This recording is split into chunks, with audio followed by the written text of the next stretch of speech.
Hi, this is Ann Hill from Dream Talk Radio. Today, I feel very fortunate to interview a friend of mine and a brilliant man, Dr. Sam Kimbles, and we are going to be talking about his new book, Phantom Narratives: The Unseen Contributions of Culture to Psyche. Sam, welcome. Thank you, Ann. Good to be with you. It's great to have you here. I've been very looking forward to this for a long time. We've been trying to schedule back and forth. But I want to just jump right in and All right.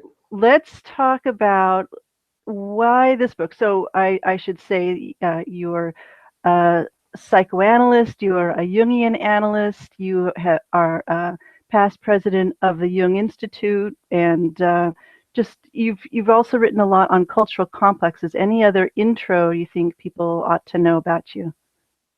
No, I think that covers it. And as we go along, they'll get some sense of me. But just in terms of the background for the book Phantom Narratives and Cultural Complexes, it's actually an area that I've been working with since I was a little boy, in which I had to pay some attention to group processes, especially racial and cultural ones, Mm-hmm. growing up in this country. So it was there right away, right early in my life. And of course, as I got older, I began to put some language and concepts to what I was seeing and experiencing. And when did you decide to become an analyst? I mean, how did that, I mean, now that we're into your background, how did that come about? Well, it was a fairly organic process. I was a graduate student and was in some personal psychotherapy. And part of what I was looking for was simply to get sort of grounded in myself and finish up my graduate work. And at one point during the therapy, the person I was seeing said, "Sam, you're having lots of dreams, and I just don't work with dreams. I want to refer you to someone who does." And of course, I was shocked. I didn't, one, think that dreams were that important at that particular time, but also that as a professional, he didn't work with dreams. So he referred me to a man who happened to be a Jungian analyst.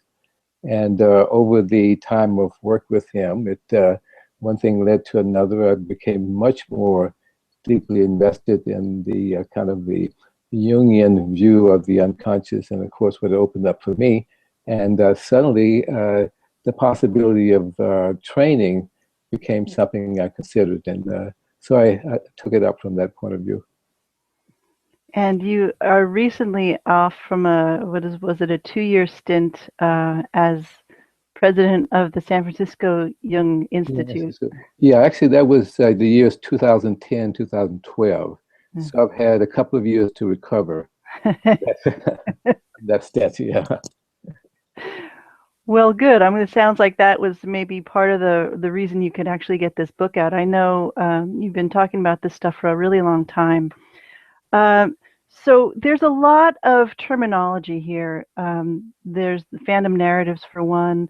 There's, backing up a little bit from that, there's this idea of cultural complexes that you've been really instrumental in developing.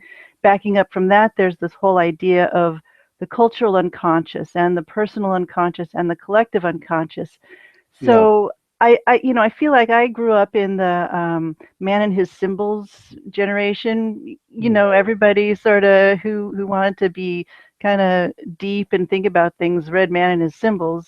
Right, right. And so I'm assuming that my audience and the people who just are listening to this have some little, hook to hang their ideas, or their at least a general idea about what the collective unconscious is, what the personal unconscious is.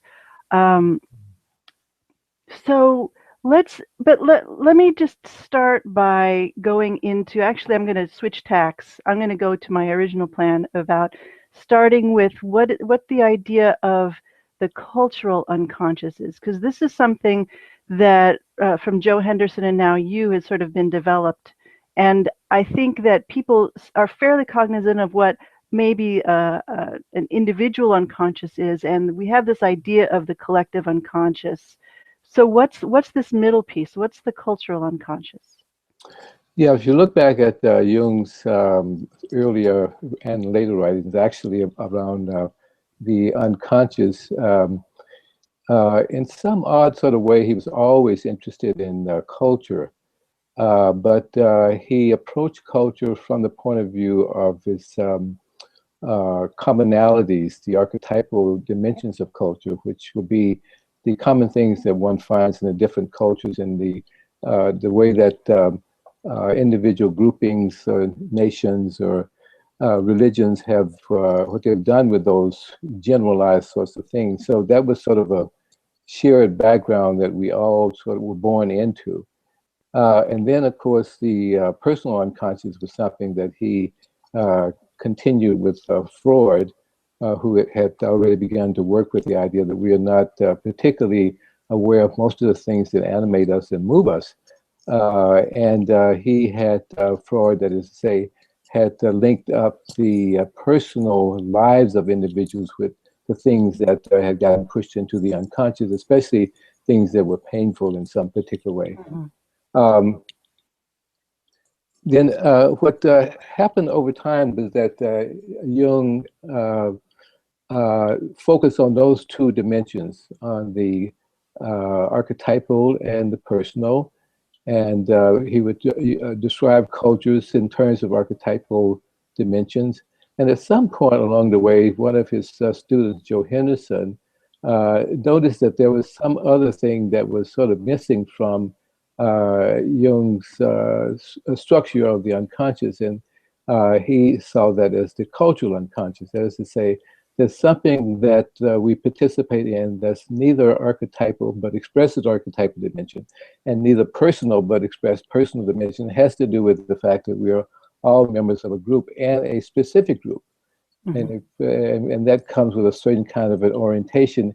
And because we are so identified with that group, we tend to be unconscious of its influence on us. Mm-hmm. And hence it's unconscious. So we become like a fish in water and we swim around in it, but don't really pay attention to what kinds of contribution that background is contributing to our persons. Right. And my this much knowledge of Jung, I know that he had a lot of thoughts and impressions about, particularly, I'm thinking of pre-war Germany and how the psyche, I would even call it the cultural psyche, was kind of headed towards this kind of dark place. But it seems like he was reluctant to get into the whole idea of culture. Would that be accurate? Well, I think he thought he was getting into culture. I think Oh. the period you were referring to was the build up to the Second World War and particularly the emergence of Nazism in Germany. He was tuned into the energies and the changes in this culture and society that was happening prior to the outbreak of the war. However, he understood those changes and wrote about them in terms of an archetypal perspective. For instance, he identified these emerging changes in the German culture with the god Wotan, the storm god. And this was the god that was sort of rallying up and generating the kind of cultural possessions that many of the Germans, and especially Nazis, were tied into. Mm-hmm. So that was a typical approach that he took toward culture, which was to look at his archetypal underpinnings and then to write about it, talk about it from that point of view.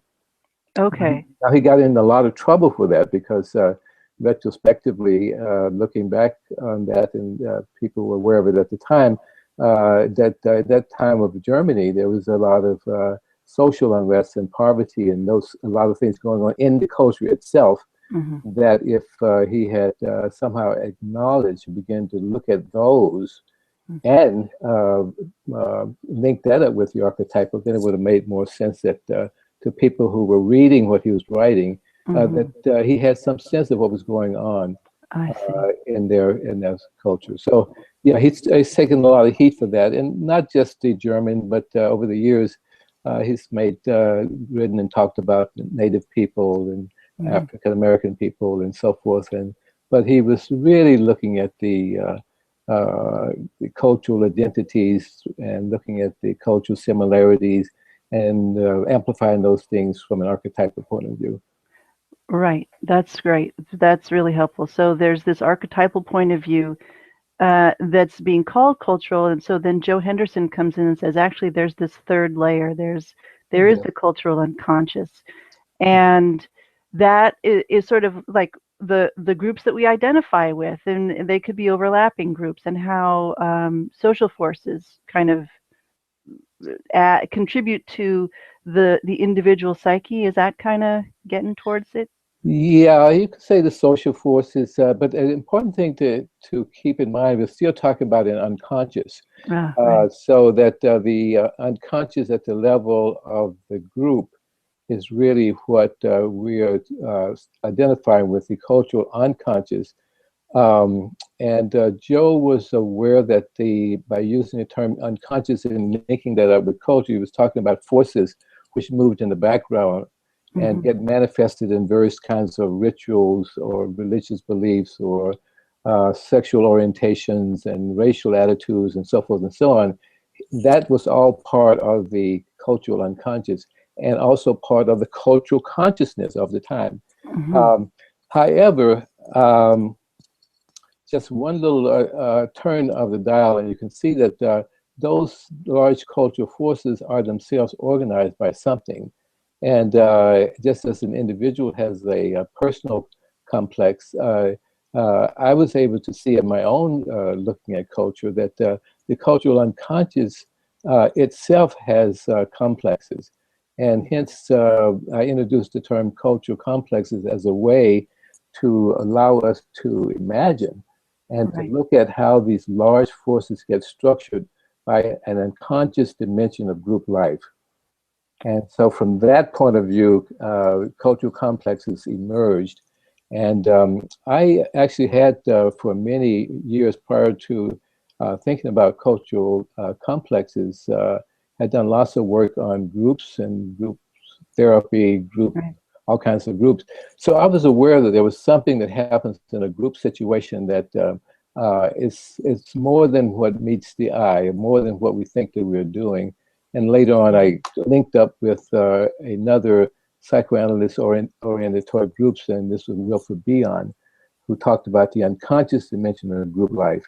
And Hmm. in my work on cultural complexes, and later on phantom narratives, I used some of Bion's understanding of group life at the level of the unconscious to sort of deepen both terms, cultural complexes and phantom narrative.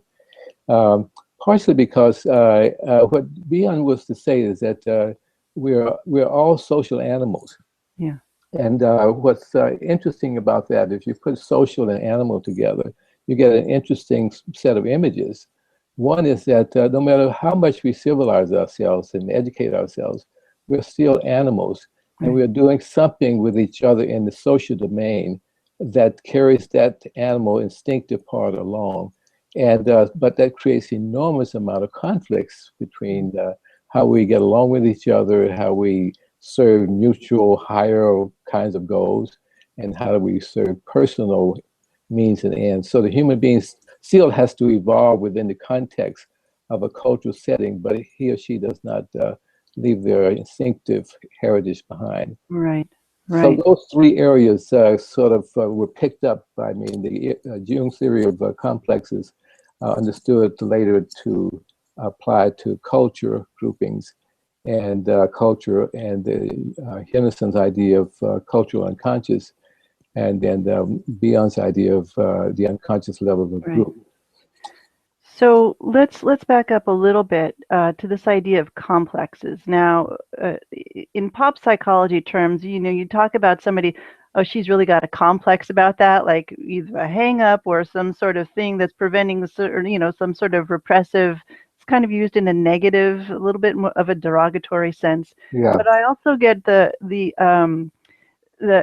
you know, a complex is dynamic. It can change. It's not like something, for instance, it's not like the archetypal world, which is relatively unchanging or slow changing. I mean, a complex, as I understand it, is more like a constellation of forces or attitudes or learned behaviors or narratives that come into a person, and it's a constellation of those, but it's also mutable. And ma'am, can you please like sharpen that up? That's where I come from when I'm trying to you know, get into the term cultural complex. Just I see. how off is that? Yeah. Well, if you think in terms of the well, a way to start and to get the picture of what a complex is, how Jung used it, is that he started out studying using the word association experiment, in which he would present these neutral words to a patient, and they were asked to respond with their first association. So he was presented a word like table, and it was a chair, car, rider, a wheel, water, fire. There'd be these simple words, apparently neutral, but he had a little stopwatch, and he would take their reaction time. And other times they were connected with other kinds of electronic material. And eventually, what happened? He went down these little stimulus words, and sure enough, what would happen over and over again, that he would say something like male, and the person would stumble instead of saying female, an ordinary kind of response. He would say something like up, and the person said down. He would say father, or something like that. Mm-hmm. So the association began to take all kinds of different directions. And then he would go back and look at it and ask people, like, you know, it took X amount of seconds to respond with the association you gave to fire or to chair. You instead of floor or sitting, you thought grandfather. Can you say a little about that? Mm-hmm. Inevitably, when he asked those questions around those responses that were a little bit aberrant, most of his patients had associations that were emotionally laden. So what that suggested to him was that there's something that happens in our psychology when we respond to or see something or react to something that's charged, that our unconscious psyche takes hold of it and utilizes it to create a subjective situation in which we are at that point constellated. You even say that we're now in a complex. We may feel or know that we have a certain kind of response that's a little different, but we may not know why we have that response that made us go one way versus another. And that area of understanding takes a little while to open up. So that's the kind of stuff that he would later on talk about if the patient were in the analysis or something about the background to their responses. So on a simple level, so the patient comes in and sees Dr. Jung. Within a few seconds, the patient is treating Dr. Jung as if he's a father. Mm-hmm. That it would say that would be like a father complex. That Jung just came and sat down, but he's treated him like a father. Right. So what he used to notice is that there's something, we have a psychological predisposition to respond to our environments in very subjectivized sorts of ways. And most of that is unconscious to us until we become conscious enough to see what those are about. Mm-hmm. And most times these complexes are very, once formed, are very hard to change, actually. Mm-hmm. And it takes lots of sort of working with them, working with ourselves to soften some of the strength of the reactivity that are mm-hmm. part of those kinds of complexes. So they are automatic, they're autonomous, they tend to be fixed, they tend to be rigid, they tend to come with the ego identified with one part of it, and the other part that's negative gets projected out to the world, so that if I'm experiencing a complex that includes my attitude toward you, part of it would be identified with me, the other part would be identified with you. Uh-huh. So you get a very charged emotional situation with people or groups, for that matter, in life. Right. So it's a unit of psychic functioning that's automatically structured, and that the positive side of it is that to the extent that we notice that and can begin to work with that, it can release our consciousness for use in a more conscious way. But before that time, it's just part of the automaticity that allows human beings to sort of be together and develop their likes and dislikes and attractions and rejections and so forth of other people. And most times when you talk to people about why they hate someone or like someone, they have very strong feelings about why they hate and like someone, but that it could be a complex or something is slow to come to awareness. Okay, that's helpful. Thank you for that. And so you're facilitating many different kinds of groups. And I mean, I've been at that meeting, right? It's like a popcorn popper. Everybody's, bouncing off and reacting to stuff that's not necessarily said at all. A person could come into the room and then suddenly everybody has feelings. And what do you do with that? And so that's the kind of one of the seeds, one of the forces that's driving you to articulate more and to get into more of the question of, well, what can analytical psychology contribute to the functioning of groups, to helping us as social animals get along, right? Is that basically? Yeah, well, hopefully that's the direction of the whole thing sort of moves. Well, I got into thinking about what does analytical psychology how can analytical psychology contribute to our understanding of groups, and cultural groups and large groups. When I think I mentioned in the book, I had a dream in which I was called in to be a consultant in a prison where the three psychologists have been working with the prison population, and they had found that they were stuck and they didn't quite know what to do, and they looked around and they knew I was analytically Jungian oriented, and so they called me in to be a consultant to them. And so the three men were Charles Thompson, which the first African-American man to be president of the Black Psychology Association, and colleagues from Sonoma State University, who was a humanistic psychologist, and a man who was a combination of Clarence Thomas, Supreme Court Justice, and my father. So they all three were sitting there and said, we don't know what to do. We know that the prison population is full of all these young African-American men, and we've tried this and we've tried that, and nothing seems to work. And so that was the dream with what I have to offer. And I knew just from my association to all three of them that the humanistic approach would be trying to get people to basically accept each other and support each other and listen to each other, and that's all good and well. And the psychologists Charles would be trying to get people to understand psychological principles in terms of how prejudices work and how poor self-esteem generates all kinds of problems with projections and so forth. And my father and Clarence Thomas was just be saying, look, let's get the rules and the laws and everything clear so that people know what's expected of them. Now, all three of those points of views can be found in the culture at large, and they're all pretty rational points of views. But notice that neither one of them has an unconscious in them. The idea is that if we are simply rational and try to do the right thing and teach people about what's right, that you can learn this stuff rationally. So I knew as an analytical psychologist, that's not true. You have complexes and individual complexes, and you have cultural complexes. And so we need to come up with an approach that includes the idea that the unconscious is not simply in an individual's mind. It's not just in the history and the amplification that comes from looking at historical and mythic kinds of material. It's actually in the culture itself. The group is alive and well with us.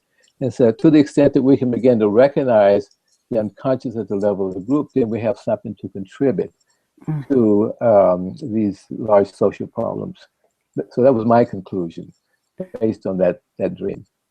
I love that dream. It's so great.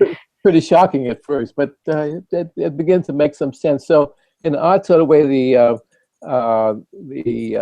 book on cultural complexes and all the papers I've written, and the current one on phantom narratives, all are attempts to sort of respond to that question: what is it that analytical psychology has to offer in a world where it's gotten very, very complicated? Yeah. With globalization and social media and the large amount of change that's happening and the big disparities in economics, and we're exposed to much more than we can possibly process or digest. And we basically have our regular political responses to those things, which we need to have. We have economic attitudes towards those problems, which we need to pay attention to and do something about. We have religious attitudes towards those particular problems, but all of those responses have an unconscious dimension that we think by thinking rationally about it, we can eliminate that dimension of what's activating us. And so at the very simplest level, what I'm suggesting in my work is simply that we begin to not just pay attention to, but begin to talk about a dimension of our lives, like we did 100 years ago with the personal unconscious. Try to make some room for the automatic responding of ourselves in relationship to the group, because so many of these responses that groups have are just, we're in a group of something, like Jung's definition of the Wotan as a background for German culture. I have one more image of that. There is a, I don't remember quite the group, but there was a video, maybe it's at the time it was not a YouTube, but a video of a bunch of punk rockers, and they were all dressed in, the audience was dressed in black leather garb, and the people playing in the band were all in black leather garb, and the music was boom, boom, boom, boom, and they were jumping up down saying, "We are individuals, we are individuals, we are individuals." And but I thought, well, this is wonderful, because that's the paradox that we live in all the time. We say we're individual, and I notice that the people are wearing the same kind of clothes, and the same kind of ideas come out of their mouths, and they want the same kinds of things in the culture, and have the same kind of solutions that are offered for these large, great problems.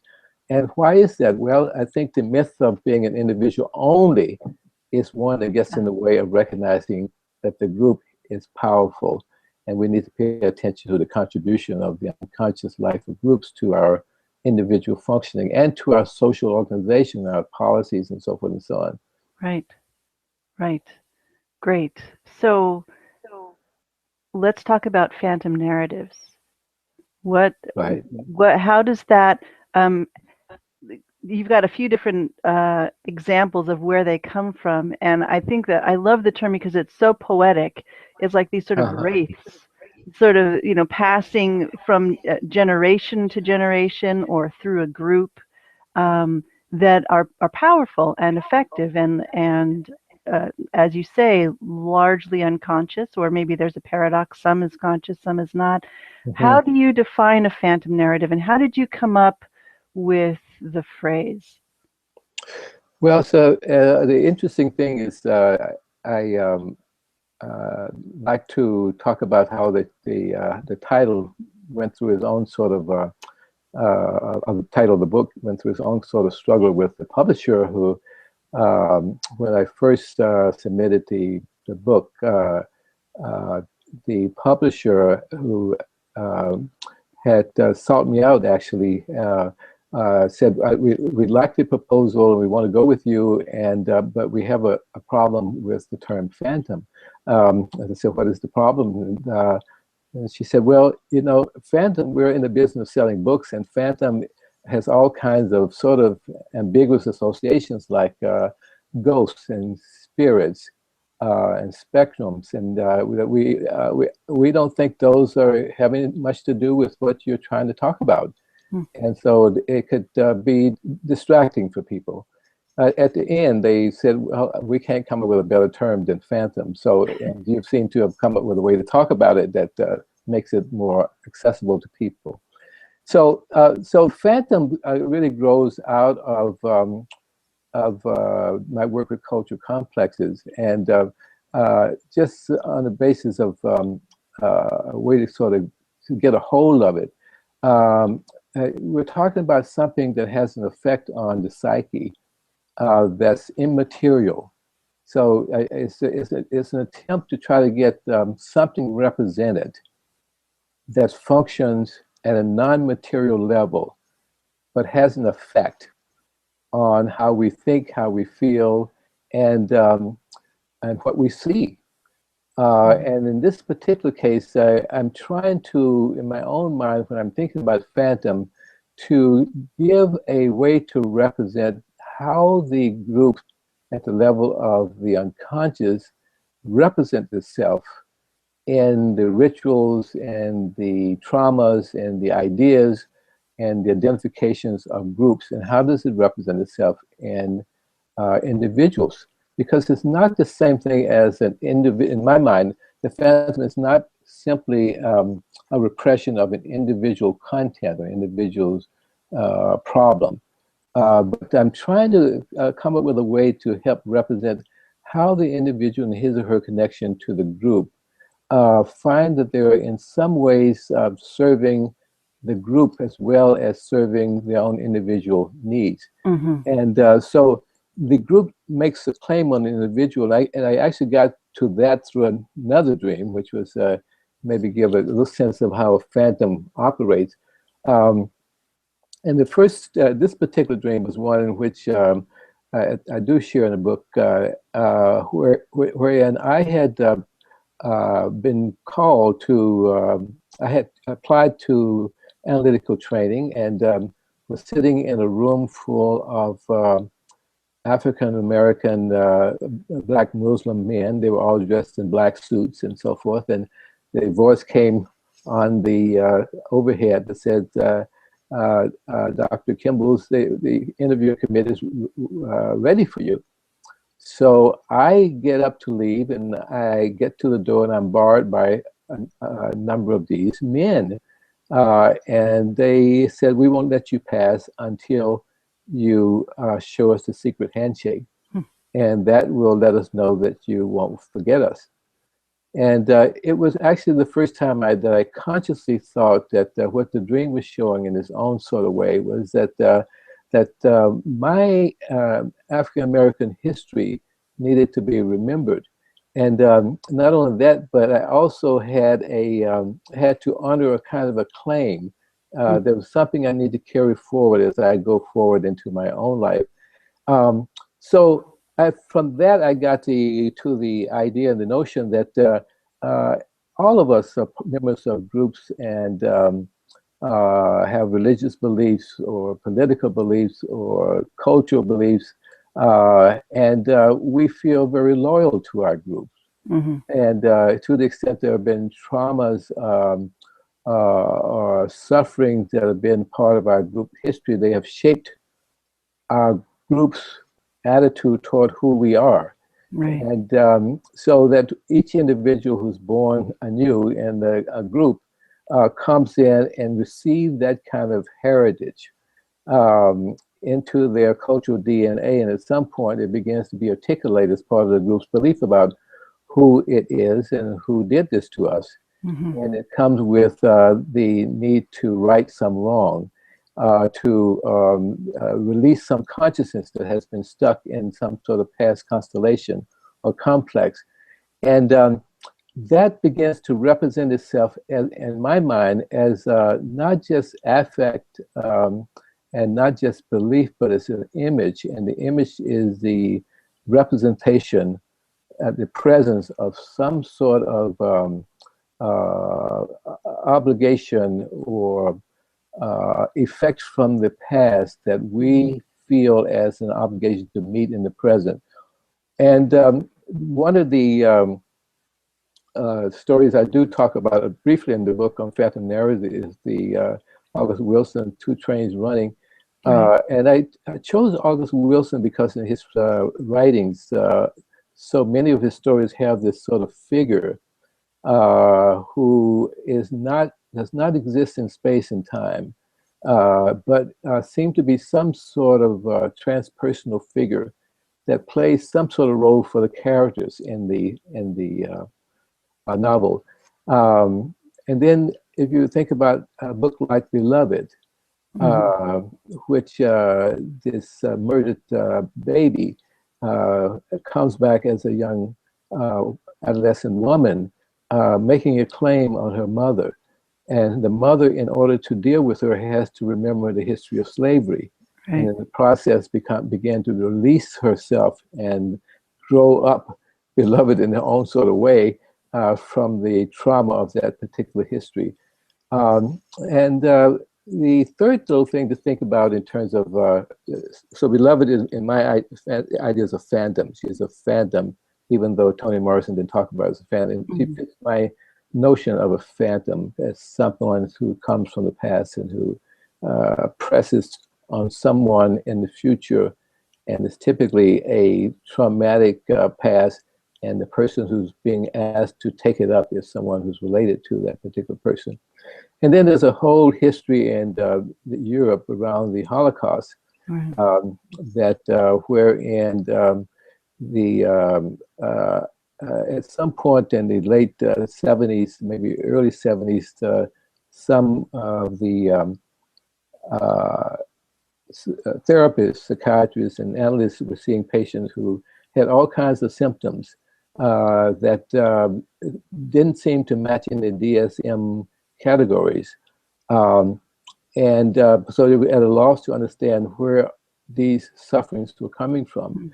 And in the process of paying attention, listening, and talking to these patients and each other, what they were to find was that many of these patients were third generation descendants of a Holocaust survivor. So they had the Holocaust victims. And so they had carried in their own cultural DNA the memory and history of this horrific thing that had happened that's not had been finished processing during the lifetime of the Holocaust victim or the family member. And so they had in their own cultural DNA an obligation, a demand from the past to take something up, Right. and to bring it forward in a way that was healing for the current generation. Now, I think of all those as phantomatic processes. These are not actual people who are saying you have to do this. These are felt experiences, sense of things, some felt sense of history. And I think that gets represented as phantoms. And if we had time to go into dreams and fantasies and so forth, there are lots and lots of examples of how phantoms function in our lives. And so it brings in just one other little piece that's very important, is that so when you move from cultural complexes to phantoms, cultural complexes tend to have within them the issue of suffering and trauma. And to relate to cultural complexes is one way to release the group from being bound in a certain kind of traumatic past. The phantom narrative brings with it a demand that something be done with what happened in the past. Right. There's my attempt is to describe something that pushes for consciousness in the present, and the healing of trauma in the past is to do something in the present with the issues that have given rise to the phantom in the present. Right. So it's proactive, it's consciousness developing, it's consciousness raising at that level, and potentially very, very healing. So from that point of view, we can have a positive attitude toward the group. That is, that it's not just one big nincompoop, which is Jung's term for the group, but there's something happening there.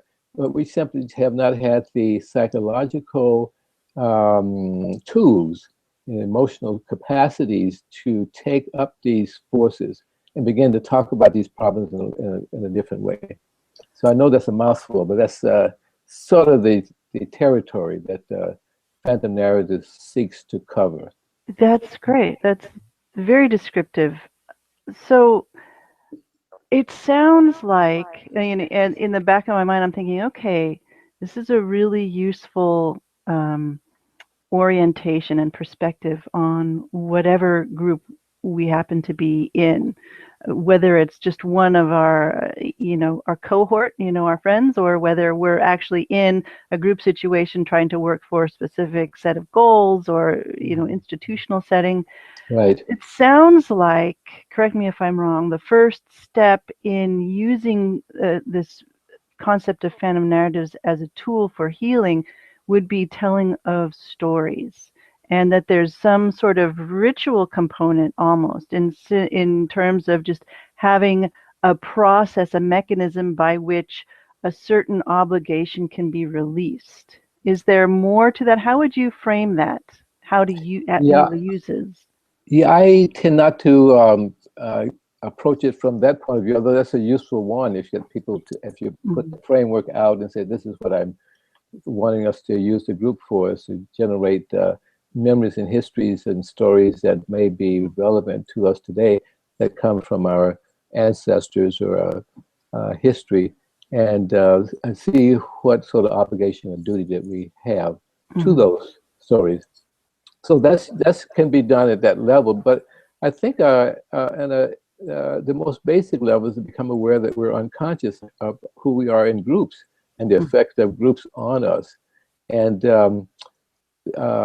what BN was to show is that there's enormous amount of anxiety in being a member of a group, and managing the group, managing that anxiety is part of what makes us unconscious, because we don't want to violate the group or go opposite of the group or something like that. But so if you have to get the unconscious piece related to for it to have any kind of dynamism, and then the stories become pretty self-generating, because people begin to articulate what they do remember in the context of what they're feeling. So the first step is really to become aware that one has an unconscious, and secondly, that one has unconscious at the level of the group. And then just you can look around the culture at any particular time. I think the last year or so has been very, very interesting, with the, for instance, number of African-American young men who have been killed by police officers. And one wonders, how does that occur in such a clump at this particular time? Right. Well, especially at the time we think we have made some progress. We have an African-American president. We have a more educated population in a way. Social media has put the world together, and yet we have this very old, backwards, racist sort of, apparently racist sort of thing happening with our police department and our young men, the same young men that those three consultants were concerned with. And by the way, we still have a large representation, more African-American young men in prison than in colleges. So you have these shootings, and it's a very interesting thing to try to understand where all that's coming from. And of course, the communities tend to divide the African-American community and the white community in terms of what's happening there. But inevitably, what ends up happening when we get down to in the case of Ferguson, is that there is some sort of systemic thing that was structured into how the officers were induced to respond and treat African-American citizens. And the African-American community, there was a history of feeling mistreated, not treated, not seen, made invisible. And so those forces sort of come together to enact a cultural complex. So all that's right there daily in the news. You can see them being to wonder, what are the forces behind these kinds of manifestations? Then I don't know if you remember that about 2 months ago, or maybe a little longer, there was an episode that appeared on the CNN, I believe, where this fraternity group was going on a little trip, Oh yeah, right, and they were recorded singing right, uh, about they will never have an N on their in their group, right. never have an N in their group until the last one hung from a tree. Charming. So you say, well, how could this in 2015 be a very educated boy next door, these people saying this sort of stuff? Well, I think if you were to ask them directly and say, oh, no, we don't believe that, that would be the Right. conscious attitude.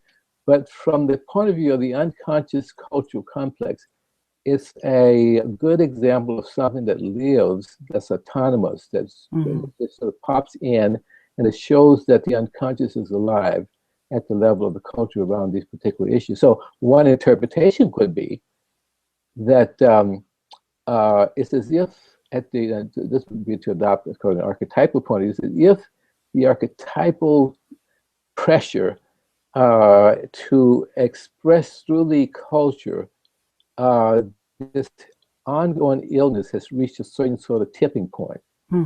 and so it's sort of pushed out into our faces, and we can't help but see it.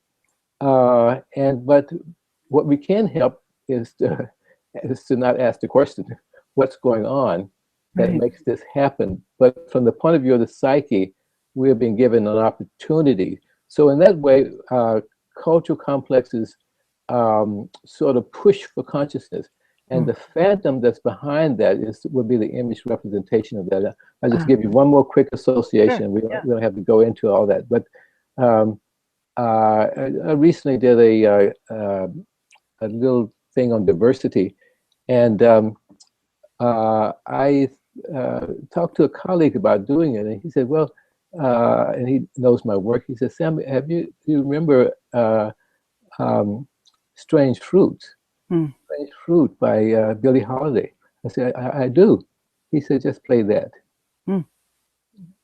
to start with," and I Hmm. did. Now, what's remarkable about that is about hanging, Right. lynching, and the strange fruit of the black men Poplar tree. on public street. So there you have this sort of odd sort of thing that's happening, Hmm. and so in listening to her this time, I've heard that song many times. I could tell that she herself was a phantom. Hmm. The reason that song has stayed for all these years is that it speaks to a haunting presence in the Hmm. background that she was able to convey from 1939, I think, was when she first sang it publicly. And then someone was to tell me that her father was lynched when she was a little girl. So there's the personal piece, but the cultural piece is Hmm. there. And then we go forward to 2015, and we have the man singing on the bus with Right. the kid. So what all that shows is that the history is not something in the past. Yeah. It's alive in the present, and we keep recreating it until we can develop the consciousness that can recognize that we're actually responding to something that has a force and intentionality. Hmm. And that's the thing that will help us to develop the capacity to hold things and to process things and to talk to each other in different kinds of ways. Hmm. Brilliant. And it's not going to change just by looking at it rationally, just by looking at it humanistically, just by looking at it policy-wise. There is this deeper piece that needs to be acknowledged, to be understood. Yeah, well, all those are aspects of machineries of our conscious, our cultural life. We do actually need some place to stand for the rational approach to human life, Right. and so where things can be transparently put out there. But I think other part of it to look at is that the policies and economies and religions all themselves have in them um, structures that support the dominant point of view, Hmm. and so they're not without their politics and their biases and their allegiances and that kind of thing. Wow. Great. Thank you so much for explaining your theories, your insights, your ideas. We've been talking to Dr. Sam Kimbles. His book, Phantom Narratives, The Unseen Contributions of Culture to Psyche. Sam, do you have any events coming up or ways that people can get in touch with you if they want to know more, or if they have a group they'd like to discuss or anything? Well, just contact me through my office in Santa Rosa, or through my office in San Francisco. I do have things coming up, but not in the immediate future. I actually have a couple of things I've done in Europe. I've written a paper and have another interview similar to this that would be at a conference in Europe in December. So I'm still cooking, but best for people to contact me directly at my offices. All right. Very good. Well, Sam Kimbles, thank you so much.